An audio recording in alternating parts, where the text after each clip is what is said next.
Welcome to the Wendell Foster January 2021 in-service. My name is Wesley Gaynor, and today we're going to talk about hazard communication and COVID-19. To start this training, let's review some of the basic hazard communication standards at Wendell Foster. The first being that all containers that contain a potentially hazardous chemical or substance must be properly labeled.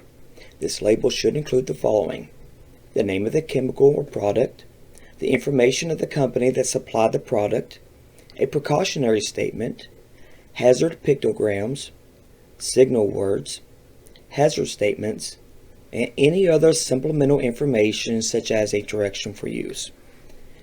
If you're using a potentially harmful chemical and the label is not on the container, or it's hard to read, please let me know so I can replace it. Another basic component of our hazard communication standard includes the creation of a database that lists every potentially dangerous chemical that's used at Wendell Foster. This information is used to create safety data sheets, also known as SDS, and is kept in a yellow SDS binder in every department.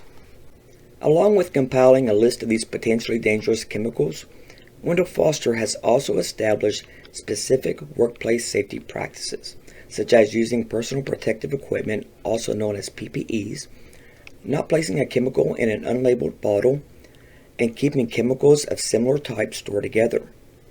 And finally, Wendell Foster provides training to all necessary personnel on using personal protective equipment when handling chemicals to prevent exposure. All of this is done to keep our employees safe and to minimize any risk of injury in the workplace. The main purpose of having safety data sheets is to provide employees with information about the chemicals they may come in contact with. This includes a chemical composition, formula, and health hazards. When a new chemical is brought into Wendell Foster, staff need to contact me, Wesley Gaynor, so that I can create a new safety data sheet. Once it's created, I will post it for 10 days for staff to review. At any time that a safety data sheet is discovered missing, it is the employee's responsibility to report their findings to their supervisor or to me so that the problem can be corrected. Here's an example of a safety data sheet for the water-based stainless steel cleaner that's commonly used here at Wendell Foster. Every safety data sheet has 16 sections that contain important information. The first section for every safety data sheet shows the manufacturer name, contact information, and the product name. On this one, we can see the manufacturer's name, which honestly I have no idea how to pronounce. We also have the manufacturer's contact information and the name of the product, which is called stainless steel water-based. The highlighted portion that you see here is the second section of the safety data sheet. This section identifies the hazards associated with the product.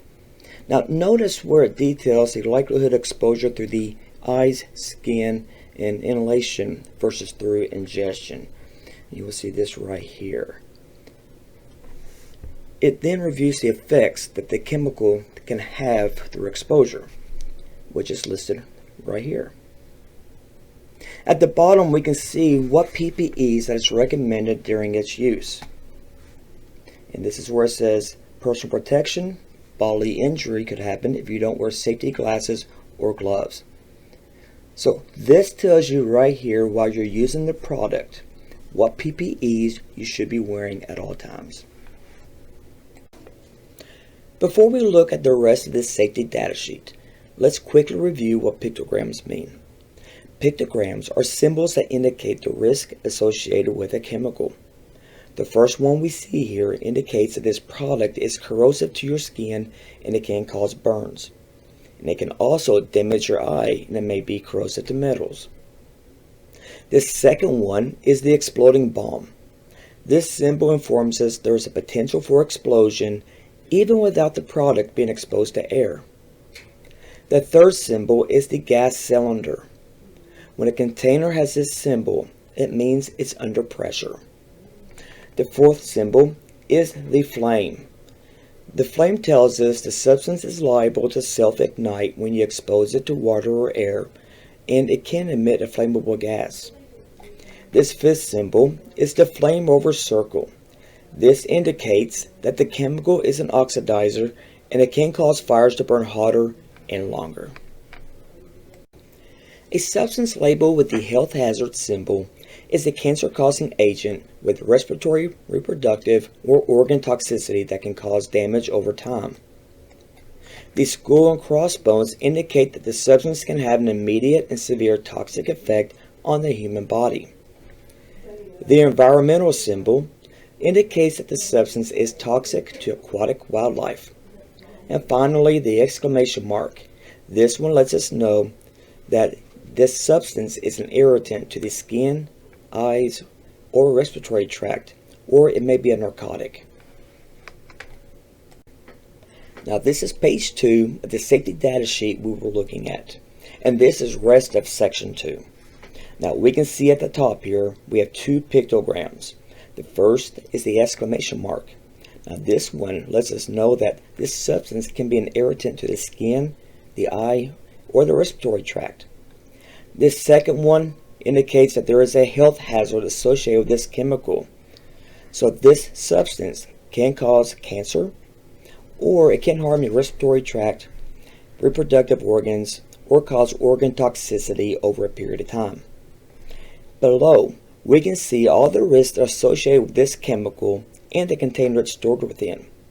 So with the container itself, it's an aerosol, it's under pressure, and it's flammable. And we can see with the chemical substance that it may be harmful if swallowed or if it enters your airway. It can cause eye irritation. And we can skip down to this third paragraph, precautionary statements. This tells us what we need to be careful with when using this product. So keep it out of the reach of children, read the label before each use, and even lets us know that this container is pressurized and you should not pierce, burn, even after you've used it. And we look at the very bottom here. This gives us a statement that tells us if you have pre-existing skin or respiratory disorders, this may aggravate it. Now this is still page 2, but we're looking at section 3 now. And this is where we can find out what this substance is composed of. Now this is important to know if somebody's been exposed to the product and they're having a bad reaction. We can look at these ingredients when it says propane, butane, and petroleum, and we can see how flammable this substance actually is. Moving on, let's go to page 3, section 4. And on this part of the safety data sheet, we can see what first aid measures need to be taken during an exposure incident. This is very helpful for anybody to be aware of in case a coworker becomes injured or ill through the exposure of the product.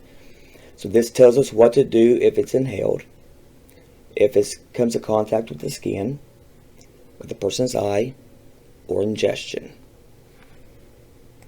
So this next section is still page 3, but now we're looking at section 5, firefighting measures.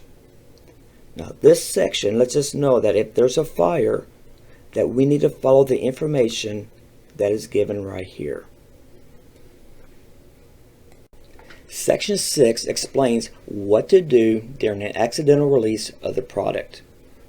Now notice here it states that this product is an actual water pollutant, and we should keep it out of the waterways by not dumping it down the drain.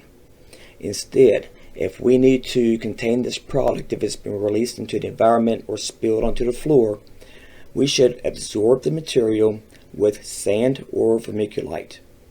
Then place it in a suitable container. Again, do not flush this down the sewer or allow it to enter the waterways. And it states that you need to use appropriate personal protective equipment. Now let's move on to section 7, handling and storage. So this gives us our handling precautions and tells us that this can be harmful if it's inhaled or swallowed. It also tells us you should not be smoking while using this product and avoid contact with skin and eyes. Do not puncture this container.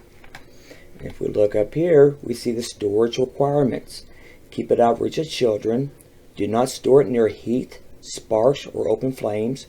And do not expose it to temperatures above 120 degrees, as it may cause the container to vent rupture, or bust. While we're on the topic of storing chemicals, let's go ahead and talk about how chemicals should be stored here at Wendell Foster. We need to make sure they're kept in a cool, dry area at temperatures between 67 and 94 degrees. Also, chemicals need to be stored in locked cabinets or behind locked doors. Chemicals need to be stored by their potential hazard, such as health hazard, corrosive, flammable, moderate poison, or non-hazardous. Make sure that caps and lids are replaced correctly. If they're loose and somebody grabs it, the chemical could spill out and harm the person. All flammable chemicals cannot be put into secondary containers. And do not store any kind of food or drink with chemicals. Section 8 tells us what personal protective equipment must be used when you're using this product. Now, if we look right here under personal protective equipment, this tells us there's a risk of bodily injury, so safety glasses and gloves must be worn. So let's go ahead and quickly review what personal protective equipment you have available to use. Now, being that we work in healthcare, most typically what we use will be vinyl gloves, not latex, because we do have people with latex allergies. We'll wear face masks. We may wear gowns, and we may wear a face shield or safety glasses, and booties at times. But if you work in other departments like maintenance, you may be required to wear steel-toed boots, a full face shield, or cut resistance gloves. Be mindful that it is your responsibility to use the personal protective equipment that we provide to help ensure that you or your coworkers remain safe. Now, Section 9 is where we look at physical and chemical properties. This is what we'll use if we're not sure what a chemical is in a bottle, we're not sure what's in the container. We can look at this and actually determine what this product is. For example, the appearance of this product is white, creamy emulsion, and the physical state within the package is a pressurized aerosol spray can. It may have an odor that is citrus scent. And here we have Section 10. Section 10 explains the conditions the product must be kept in order for it to be safe. So if we look here where it says stability, it states the product is stable under normal conditions. Below that we see conditions to avoid: heat, sparks, open flames, and temperatures above 120 degrees. Below this section we see sections 11 and 12. Right now they are blank. Even if there's no information to be provided, every safety data sheet will still have these two sections. Section 11 will explain the effect this chemical has on the body. Section 12 explains how this chemical affects the environment. And now we can see Section 13. It starts here in the bottom left-hand corner and then continues on to the next page as we see top right-hand corner. Section 13 is about how this product is to be disposed and what precautions to take. Now, right here, we can see that this product could meet the definition of a hazardous material or waste if it's discarded outside of normal use. This means that if we're disposing of unused products, EPA guidelines must be followed. Now let's look at this last page. Section 14 references information that is necessary for shipping this item. Section 15 will give us information about the chemical components that are regulated by various federal agencies such as OSHA and the EPA, along with the reasons they are regulated. The last section is 16. Now this contains any other relevant information for this document. In this case, it lists the publication date and also states there have been no new revisions for this document. When working with chemicals of any type, your safety is important. So please take the time to review the safety data sheet and read the label on the chemical container. Make sure all chemicals are stored properly. Chemicals must be kept secure to ensure that our coworkers and the people we serve do not become accidentally exposed. And finally, use the proper PPEs for the chemical you're using. If you discover that you don't have the required PPEs available, please alert your supervisor. In the event that your eye gets exposed to a chemical or substance, emergency eye wash stations are located in every department. These eye wash stations are located on the wall next to the safety data sheet manual. If one is used, please contact Wesley Gaynor so that it can be replaced, and don't forget to complete an incident report. Any incident that results in injury or illness must be reported to the nurse as soon as possible, but no later than 24 hours of the event. An investigation will be made by the immediate supervisor, and an incident report must be completed. A copy of all incident reports shall be filed in the Human Resource Office. Exposure reports to bloodborne pathogens will be filed in a separate confidential file and will be released only to authorized personnel. In closing, please remember to label each container and store chemicals in a safe manner. Don't forget to wear your PPEs and take the time to read the safety data sheets. It is each of our responsibility to become safety aware while at work. And now let's talk about COVID-19 updates. The COVID-19 Signs and Symptoms Screening Form has been updated with many changes. The first is, if a staff person has been diagnosed with COVID-19 in the past 10 days and they're not released by the health department, then he or she must go home. The second change is that staff must leave the building and call the COVID-19 hotline if they present with any of these symptoms: a new cough, new sore throat, new shortness of breath or difficulty breathing, a new loss of taste or smell, new muscle aches, abnormal gastrointestinal symptoms, abnormal headache, abnormal fatigue, abnormal congestion or runny nose, and a temperature of 100.4 degrees or above.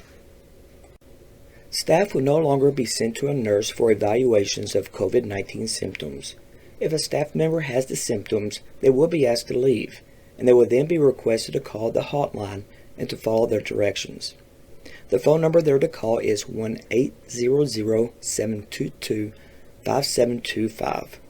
They can also find more information at www.kycovid19.ky.gov.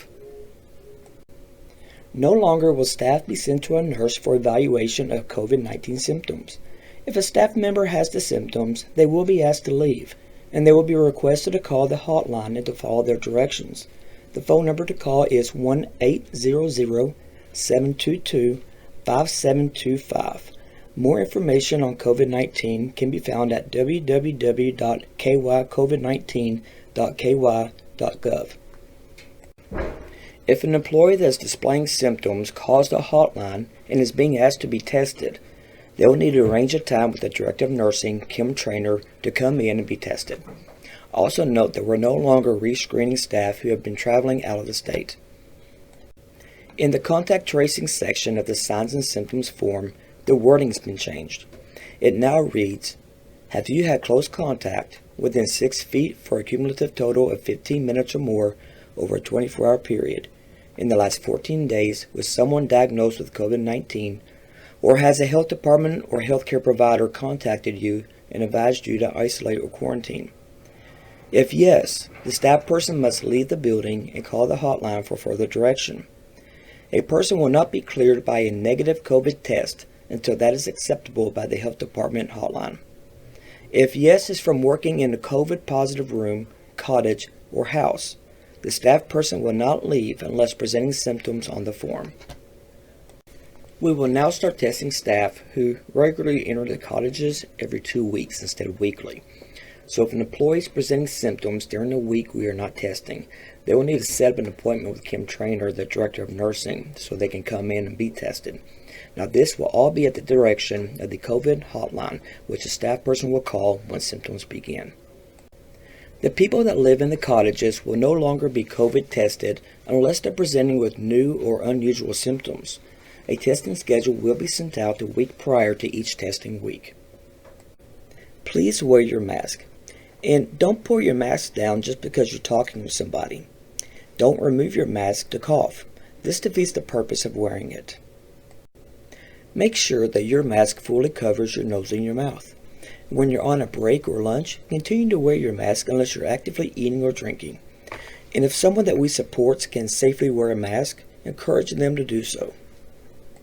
Also, make sure you keep your distance from others. Even when wearing a mask, you should do your best to stay 6 feet away from other people. Only one person should sit at a table unless the table is at least 6 feet long. Now, if the table is 6 feet long, then 2 people can sit at the table at opposite ends. And there should be no more than 10 people in any space at a time. This includes staff. If you can't space people 6 feet apart, then there are too many people. Remember to read the COVID-19 policies to stay up to date on all the relevant information. While everyone's been trained, it's good to go ahead and refresh yourself on what to do and how to do it. If you have any questions on the policies or procedures, please ask your supervisor for guidance. As new employees join your team, make sure that they're trained on these policies frequently throughout their training and that they're given an opportunity to ask questions. If you notice somebody is not following the policy, please correct them in a kind manner. While we don't want people getting snippy with each other, we do want to make sure we're all doing our part to keep people safe. A kind word can be used to remind someone about following the policy without hurting feelings. And now I bring you Wendell Foster updates. Wendell Foster is holding its benefit dinner and auction on Saturday, June 19th, 2021. This is a fun opportunity for volunteers that has a lasting impact on Wendell Foster. So please mark your calendars now so we can count on you to volunteer. And while you're at it, be thinking of great items or services that you can have donated. More information on this exciting event will be coming in the near future. Wendell Foster has an email newsletter that we send to people that are dedicated in supporting us in our mission. If you would like to subscribe to it, please write your email at the bottom of this test in the space that's provided. Wendell Foster is starting round 1 of COVID-19 vaccinations on Friday, January 15th in Wiedemann Hall from 9 a.m. to 12 p.m. If you've not signed up for this, you can still sign up for the next round in February. Please contact Human Resources for the appropriate paperwork. Owensboro Health is also offering this vaccine to healthcare workers. Go online or call to schedule this appointment. You can call them at 270-685-7100. Please remember to bring your Wendell Foster badge and your health insurance card. And finally, I want to thank all of you for your hard work during these difficult times. Our team is strong because you're strong. Each and every one of you is a difference maker in the lives of the people we support.